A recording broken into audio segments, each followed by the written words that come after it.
Great. Next, I'm going to go on to have a look at projects. Projects has been renamed from jobs in Business Central.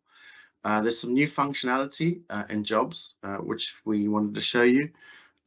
You can now archive and restore a project. You can invoice multiple customers from a project, even from a project task, if you like, from the planning lines. And you can now set a default location on a job, and you can also assemble or put assembled items on a project. So let's have a look at that.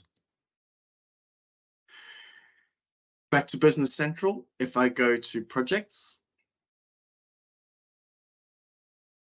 and I've created a project just to show this to you. So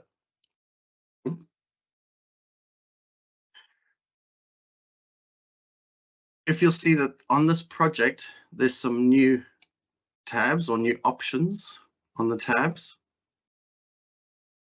You can see under invoice and shipping, I now have a task billing method field that allows me to say how this job, or sorry, project, I have to get used to that, project is going to be managed.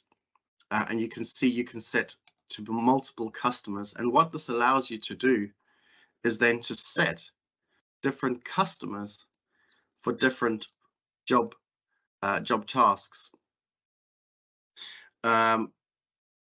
You can now also archive a project. So I can now save this project and I can save this project, and I haven't found a way to restore the project yet. I haven't changed the project, or I haven't made too many postings, but you can archive the project, and I think it's probably underneath the archive versions that you can restore it the same way that you do with sales orders and sales quotes, etc. You will also see, so if I go to, where's my nice one, this one.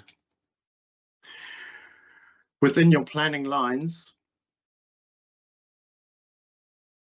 you can now see that you can add, when you add quantities for a BOM item, you can now assemble that item and manage the job planning lines, the quantity that you're going to do, or the job that you're going to do, the task that you're going to do, through an assembly order, and you can assemble to the project. You can also expand and explode. So I could, for example, explode this planning line to explode as I have up here to the individual BOM lines for this bundle, for this BOM item. So that's very powerful and very useful for jobs. I know that a few of you use the jobs, I'm going to say jobs, the projects application or functionality to manage your jobs. Note that once you've set this, you can't unset it. And I haven't tried to set multiple customers after much invoicing has happened on a job. So I would be careful on how you set that up originally. Right, next I want to have a look at, let's just see if I can.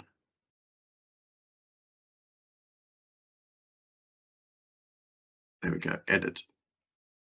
There's also a new project task card to see the project tasks in one place.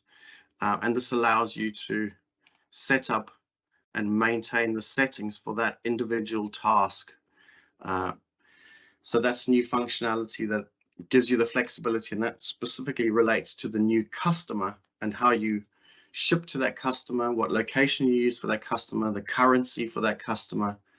You can put different references in here, etc., etc. So that's also a new functionality that's been added to projects. I won't go into too much more detail about it because there's a lot to cover there. But one thing to note is if I search for job in the search bar, I go to job planning lines, you can see that it knows that job means project, which I thought was a nice little feature that Microsoft has kept. So some nice improvements to jobs, to projects. See, I'm still doing it. Just to reiterate, you've got archive and restore a project. You can invoice multiple customers from a project from each individual job task. You can set a default location on a job and change that afterwards. And the big one for a lot of people is, oops, excuse me, you can also assemble to a project.